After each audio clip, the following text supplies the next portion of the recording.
You don't want to be in a place where you're confusing destruction for disruption. And so if you say, how do I not confuse it? I would say, well, if you have a big bad wolf, the only fair thing to also have is 3 little pigs. And there actually are 3 little pigs that are the antidote to this big bad wolf, to the huffing and puffing and blowing the house down. So the first little pig is to transform. You cannot throw a business professional down a flight of stairs these days without business transformation tumbling out of their mouths. Every single business that I've encountered is trying to figure out how to transform their business. The argument that I would make is that they actually don't understand what transformation is. I think to understand transformation, you have to really look within. And so it pains my heart because I'm Canadian, but you can't really be transformative if your whole operation is still predicated on BlackBerry, as an example, right? Or if it's still predicated on things like Lotus Notes or antiquated email softwares and on and on and on. So you can't be saying that you're actually transforming your industry if internally you're not using the tools, whether they're hardware, software, or whatever, that your customers use in their day-to-day lives. So the second little pig is to innovate, probably one of my favorite ones. Marketing innovation, business innovation. There's nobody out there that probably isn't calling you saying, you know, we're doing a conference and it's on innovation, right? Everyone's thinking that innovation is the theme.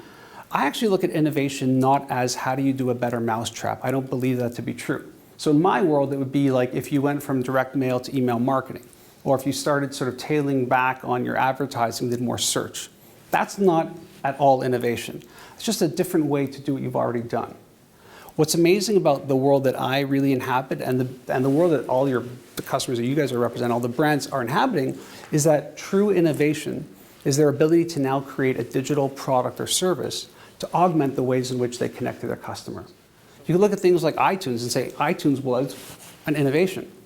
It wasn't, at the beginning, it was just a way to connect your sort of device with the software, but then it became a whole distribution channel also, right? You get your music from there, your movies, and on and on and on. So the cool thing is that you could create something that's so compelling that your customers would pay for it, or you can create something in innovation that is just free. You're just creating to create some form of loyalty. But this is new, right? The fact that all of these businesses, B2B, B2C, small, medium, large, can create digital products and services to augment everything they've done before. Tremendously powerful. This is cool, because if you think about transformation, it's what happens internally. Innovation is what your customers now see, right? So now we're sort of seeing a sort of holistic picture. The third little pig is to transact. Definitely my favorite one. Before it used to be, as a marketing professional or as business, you put messages out in the market and people could just sort of see them and engage with them. Transactions is now a massive thing. It's a transaction. Most people would think of transaction as if you buy from the company. I would argue that's not the case.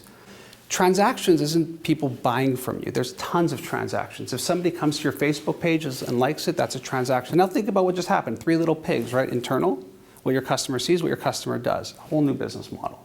By just thinking about disruption in a different way.